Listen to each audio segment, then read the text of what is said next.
The fourth day of joint U.S.-Israeli strikes on Iran marks a dramatic escalation of a conflict that can no longer be viewed as a limited military operation. While Washington announces even heavier strikes, Tehran has responded by closing the Strait of Hormuz and launching attacks against U.S. and allied targets across the Middle East. A series of coordinated strikes by the United States and Israel targeted key governmental and symbolic sites within Iran. According to Iranian sources, the death toll has exceeded 700, including Supreme Leader Ali Khamenei, an event representing the most significant political and security shock to the Islamic Republic since 1979. U.S. officials have made clear that the operation is not over.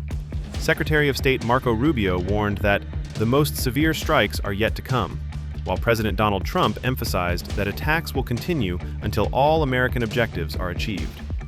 Defense Secretary Pete Hegseth defended the operation, stating that it is aimed at dismantling Iran's naval capabilities and permanently ending its nuclear and missile ambitions. Iran responded with a radical measure: the closure of the Strait of Hormuz. The Islamic Revolutionary Guard Corps warned that any vessel attempting transit would be considered a target. This threat has already triggered a surge in global oil prices and disruptions in international energy markets. Simultaneously, the conflict has spilled over into Persian Gulf states. Qatar intercepted dozens of Iranian ballistic missiles and drones, although 2 missiles reportedly struck Al Udeid Air Base, where U.S. forces are stationed.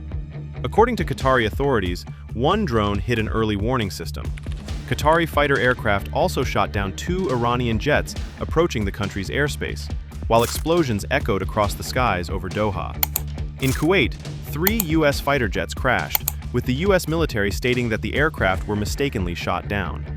Footage surfaced showing an F-15E Strike Eagle descending with its tail engulfed in flames and trailing thick smoke.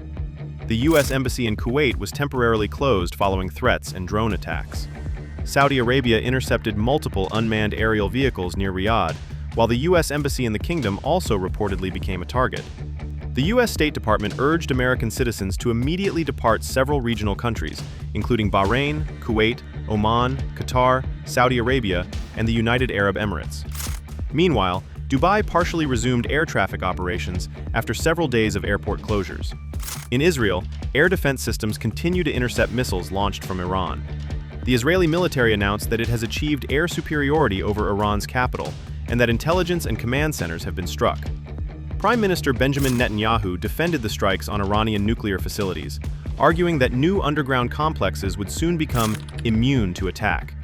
He described the operation as swift and decisive, while adding that it is ultimately up to the Iranian people to determine the future of their regime. In Jordan, the U.S. Embassy in Amman temporarily evacuated personnel due to security threats. It has been confirmed that 6 U.S. service members have been killed and 18 wounded. President Trump announced retaliation, but stated that he currently sees no need to deploy ground forces. He emphasized that the objective is not a prolonged war, but a lasting change in Iran's strategic behavior and the prevention of nuclear weapons development. With the death of Ali Khamenei, Iran faces a significant leadership vacuum. Although a temporary leadership council has been formed, it remains uncertain how the political system will stabilize and whether the Revolutionary Guard will further consolidate power.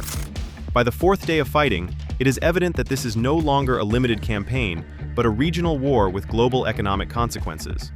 The Strait of Hormuz, critical energy routes, air traffic, and the security of U.S. bases throughout the Middle East are now at the center of one of the most dangerous crises in recent decades.